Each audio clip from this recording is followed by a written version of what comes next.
paths peppered with stones, she follows her lovers through pavilions. Long curtains cover her barefoot walk. Hovering around harems, her father wets bodies with cold hands, scrunches betel leaf pulp like a peacock pecks on condiments and fruits decked on a platter. Bathing in sandalwood and rose water, he picks elbows, shuddering both for touch and small respect, while Yuna smirk for nothing, eyes enlarged with collyrium and antimony, stroking braids dipped in mazuri, they sniff politics over slender shoulders. In perfumed murk of Emperor's palace, Jahara writes her private story, hushed in Persian quatrains.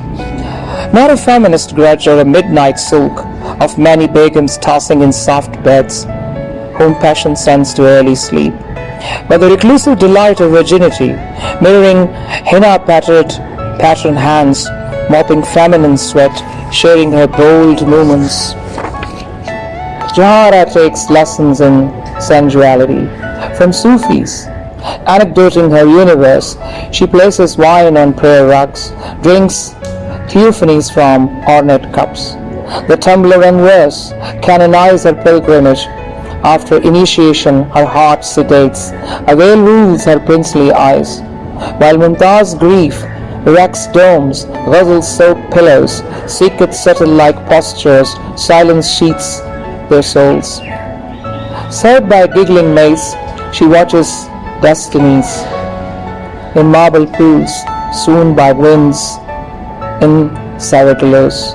In green aromas of gardens, thin mists entomb her. Hi friends, welcome back to another insightful episode of the Bridge Writers in Conversation. I am Mehtab Alvi from the team Bridge Pakistan, and today we have something exciting in store for you guys. In this particular episode, we will be having a recital cum conversation. Let's find out. Alright, so we have reached the ever mesmerizing premise of the University of Punjab's English department, and I must say that the place still maintains its awe and splendor. Come on, let's get inside.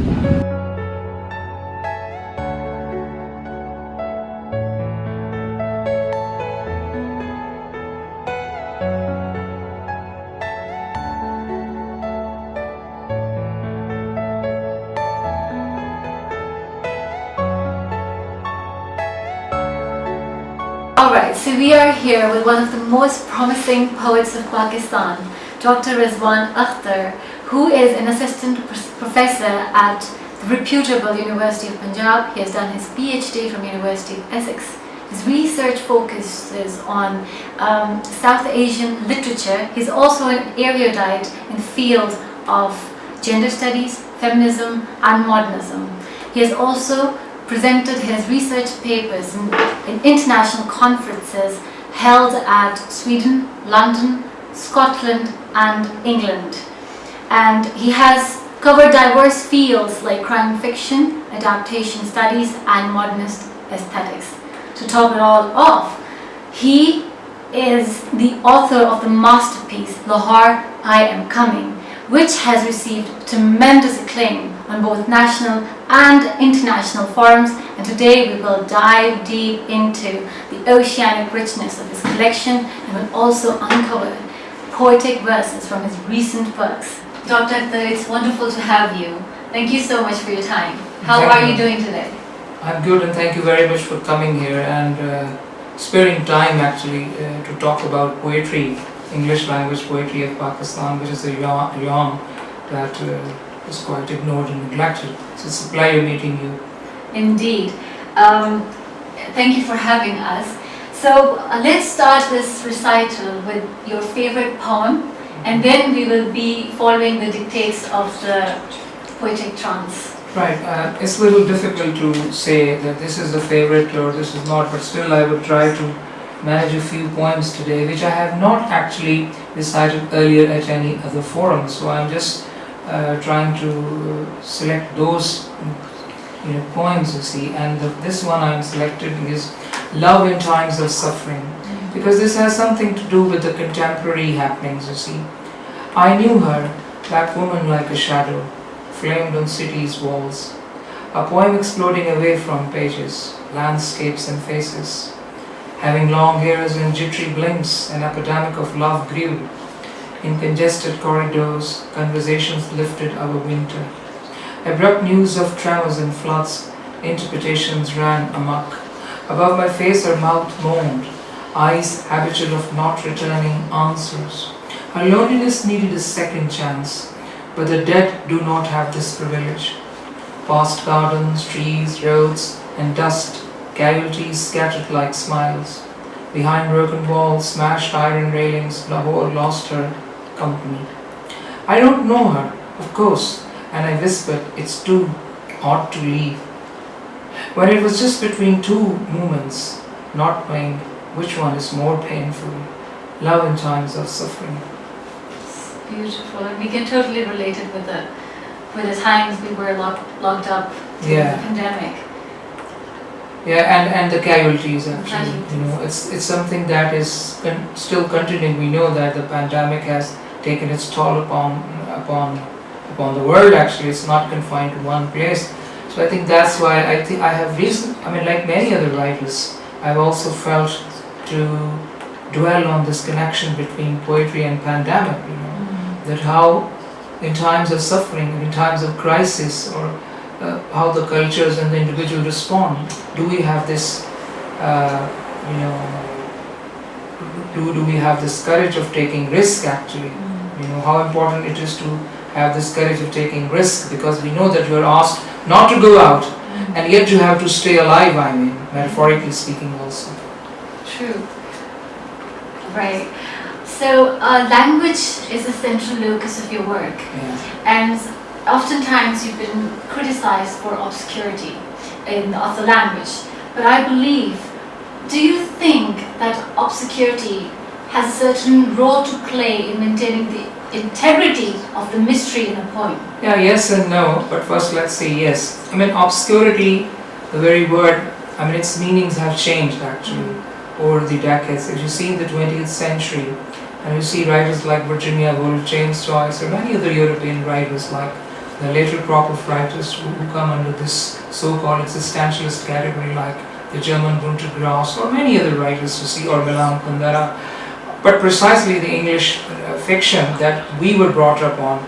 I think, and of course the piece like The Wasteland by Eliot, So I think the very word obscurity, its meanings have changed actually, You see the modern, literary modernism or modern literature, because I remember once Picasso said, if there is no sanity around me, I cannot paint sanity. So if there is nonsense around me, if there is obscurity around me, why do you expect a writer to be crystal clear? I mean, clarity is a myth actually, that we have carried along with us. So obscurity is maybe in a kind of a highbrow sense is a typical 20th century literary trend. But on the other hand, let me tell you, simply speaking, is life simple? I mean, of course not. So there's a lot of obscurity around us. And in our own unique ways, whether you're a writer or not, you're always trying to remove that web of, that web of confusion, that web of uncertainty. But it's just a process actually.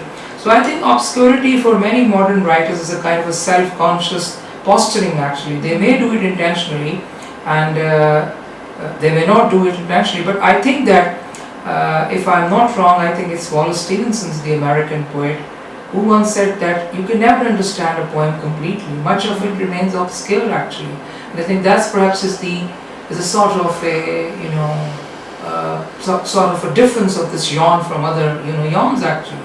So I think that it's relative. It's highly relative. What is obscure and what is not obscure. And what's obscure also paves way for more interpretations. Yeah, of course. Then you're open. It's like an open-ended. I mean, that's what I think.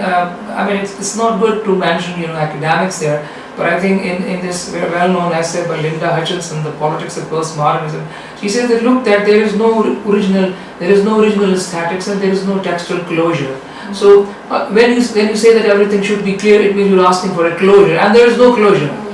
So I think that this very idea of closure is also kind of a myth, in fact. End of pandemic.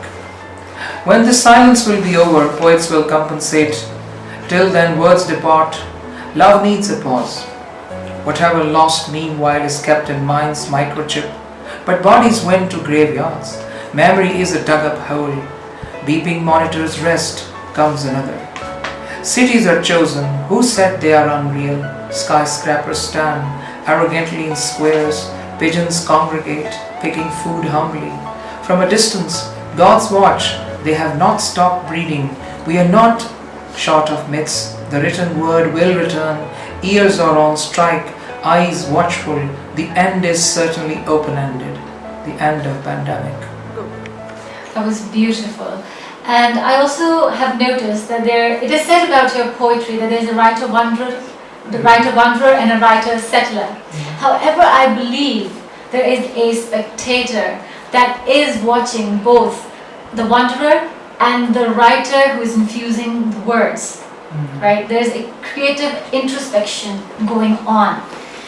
Would you like to reflect on that?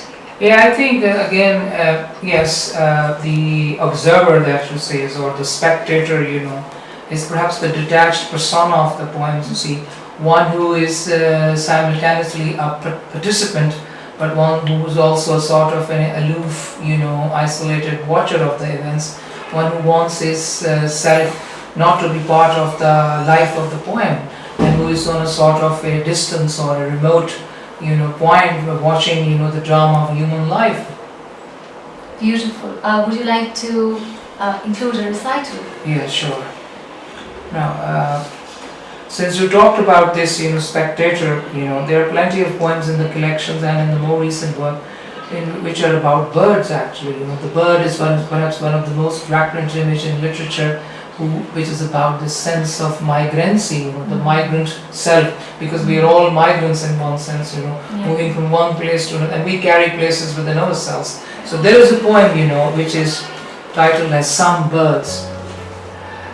Some birds, crying in the middle of night, want an early dawn, clamor against the sky, to vacate darkness from leaves, bloated trunks, rings of barks, shreds of bottles thrown out, like birds from cars adding to their litanies. Losing feathers, they scuffle in nests, negotiate the best perch for a morning still, embryonic and sable. Sounds with beaks uproot the system of silence reserved for nights, nudge a language creeping on ears, some birds. So you see, if you allow me to say something about my own poem, it's like the birds, some birds are, who are always, crying, in the middle of the night that why the morning is not coming, So, and when the morning arrives, you see, the whole system changes, the system of silence changes. I think we human beings are very much like birds, we can say that. True. There is this melancholic aspect of the night. Yeah. And then there's this chirping hope. Yeah, melancholy is the one element that I think one of the driving forces. Yeah, and it's the blurb on the book that's given by, I think, some Indian scholar, Era Raja. She also talks about this element of melancholy, and I think she also connects us with some sort of a nostalgia and the post-colonial thing, that this history and the past that the many post-colonial writers yearn for or reclaiming.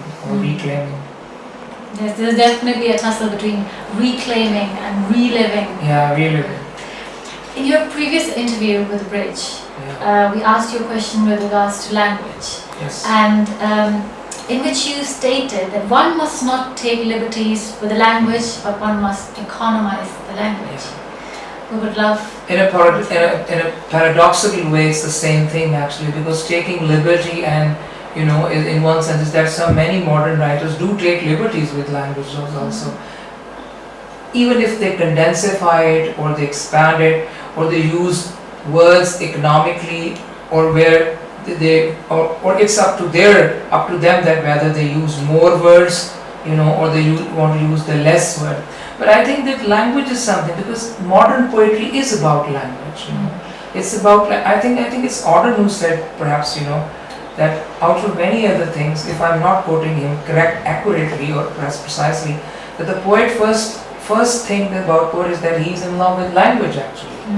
So it's the language that is a driving force, because it's the word actually, the very power of the word. It's almost like the book of Genesis actually. God said the word, the power of the word, and it's the word actually that opens up, those vistas, and those words, yes, of course, and the realms actually, So I think that language with modern writers is both a preoccupation and an obsession, a compulsion, and inevitably it's the language actually that decides the fate of a poem. Is there a poem that you will recite? Yeah, there is a poem actually which a colleague also once critiqued. Its title is "She Was a Language." Yeah, maybe if I will try to find that poem, from the collection. She was a language. In the sobering glare of afternoon, her skin glows, eyes stay behind. Steamy spectacles. I clean them slowly. Winter leaves a hazy legacy on eyelashes. Loading analogies. When she inhibits a smile, I introduce words. My intentions are paraphrased like a tradition, timing her tongue to silence, using lengthy phrases. Too soon, I run out of pages and scamper for elbows. Her breath sways like a sentence, whirling me on a mystic path, unaware of end. Space shudders to perfection. There is need to conclude her in a manuscript. She was a language. Beautiful. It's almost a tantalizing effect of language. Yeah, language. And maybe, traditionally, that perhaps language is feminine, Something that feminist writers also complain about, that literature is controlled by men, by male writers, what they often call phallocentric, But this is a point that is saying that, look, no, it's not so actually. It's not so. If the language is the beloved, the beloved is also the feminine. Yeah, exactly. It's like that. Beautiful. That was beautiful. All right. So we always hear about the ecstatic union of the lovers, the lover and the beloved, and between the mystics, that love exists, or ecstatic rapture exists between the murshid and the murid, like the Shams and Rumi phenomenon. Yeah. However, we find this unusual ecstatic union that you have with the city Lahore.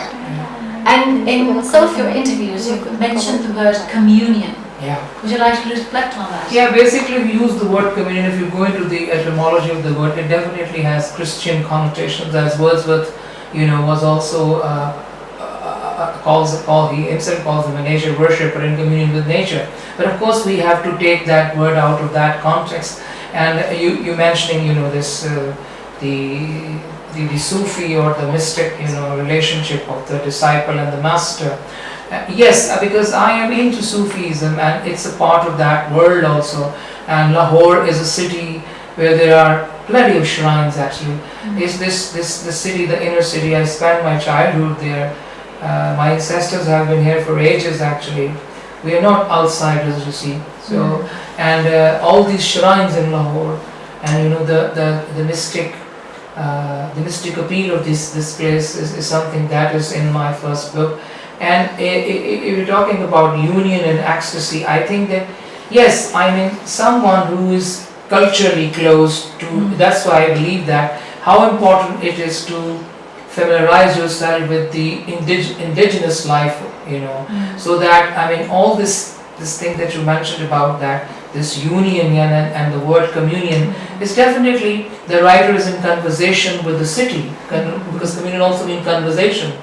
So you are in conversation, and this the master disciple, the sheikh, and there is also kind of a form of a communion, a constant spiritual thread that connects the both, just like you say Shams, Tabriz and Rumi. So all these texts, fortunately, from Persian literature, because I have some knowledge of Persian, and Arabic, these are languages of this part of the world. So I think that they have really seeped into my consciousness, you see.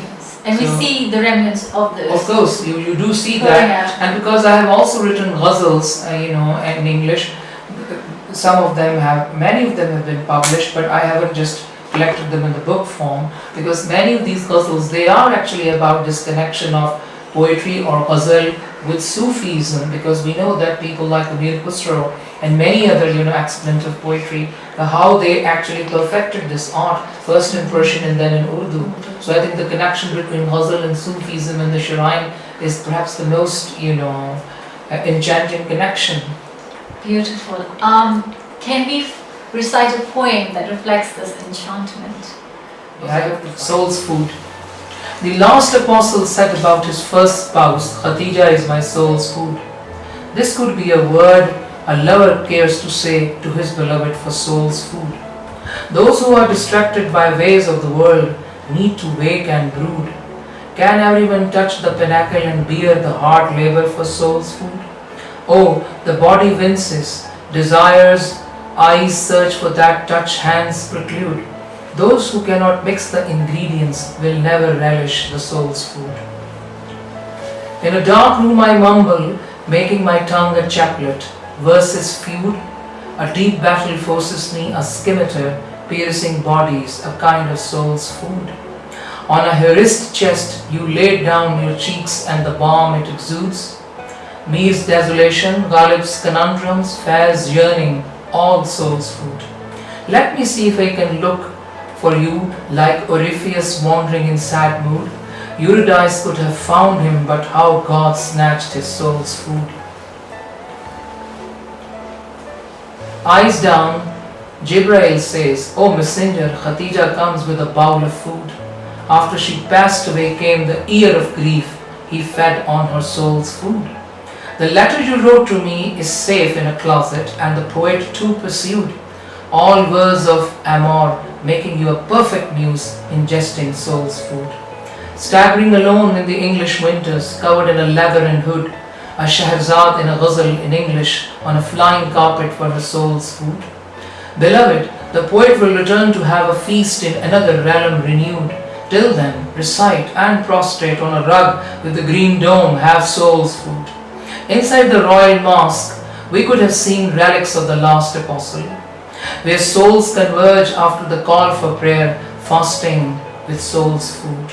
The last apostle said about his first spouse, Khadija is my soul's food.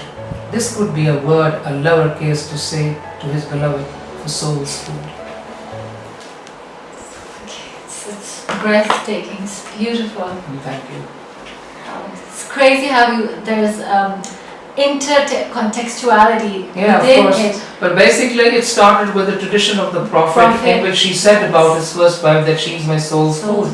But obviously for readers who are aware with Islamic civilization, and because there are couplets in a ghazal which are, because each couplet of a ghazal is a kind of an entity in itself, and yet it has a sort of a overwhelming connection. Each couplet is connected and yet diverse, different. So definitely is because it's about spirituality. It's also about sensuality, because the food basically. So here we take the food image both as something that is that nourishes your body. And both equally have the potential to take you to the divine. Divine, yeah. Because it's like you first mentioned about the Sufi. It's like that. Of course, you move from the worldly to the spiritual. Yes. You move. It's a journey actually. So I think in that sense, you see. So I was quite struck by this hadith or tradition by the Prophet, in which he's saying about his wife that look, she's my soul's food. And so it's all starting around there. But there are references also to Western tradition here. Yes. And that ghazal is not Western tradition, so it's a kind of that hybrid form, that is emerging. That's beautiful. That totally sets the mark for the contemporary times, that connects not only on religious plane but also modern plane, and connects religious, spiritual, and of course worldly. I mean, people take this everyone will take it in his own way actually.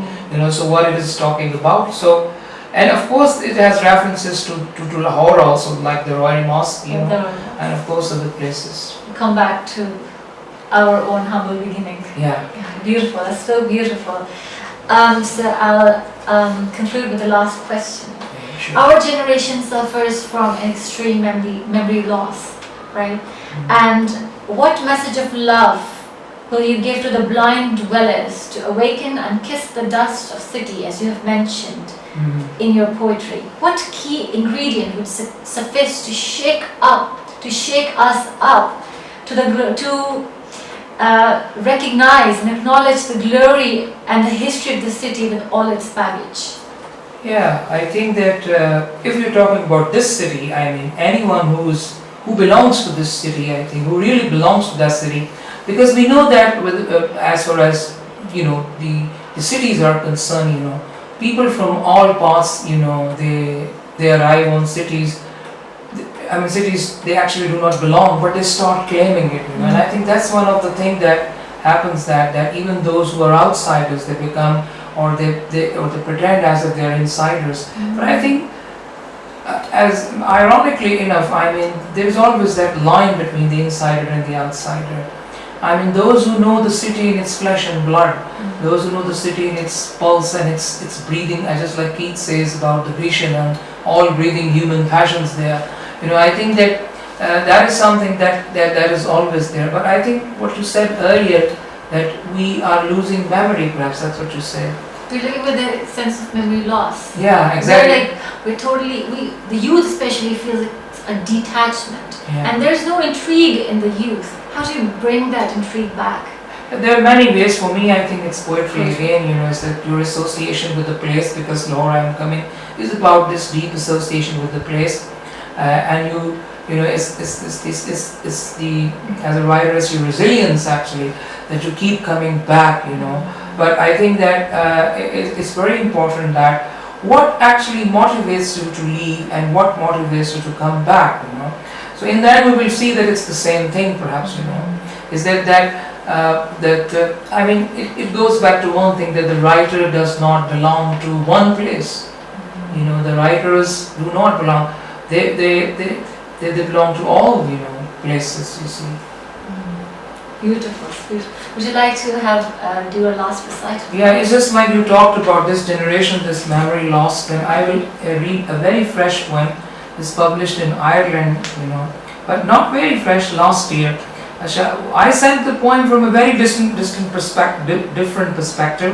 I was not sure whether they will actually select it for Valentine's Day publication. So that was a little, surprising for me. Let's see if I can find Love's Noise. The riveting sound of a grass aerator spills over the dark passage hypnotic. After a chair squeaks through wind, outside the man bent frantically, levels the weeded patches. Some are too thick, like movements cast by random reaching, unaware that interceptions are natural. A woodpecker knocked, and afterwards a fawned bird craving hands and mouth. The top soiled with the subsoil-like fragments, stripped, hanging along, squelching lumps. The machine pierced its teeth into the turf, guzzled, spitting, shreds of all over the place. How much I miss you with that noise, love's noise. So it's basically, the grass, man जो cut कर रहा होता है, he's actually more grass, more कह रहे हैं, वो जो machine की noise create हो रही है. The whole thing is. It has a vivid element of imagery to it. Yeah, definitely. But it's all about the noise, the oral, the oral imagination is working here.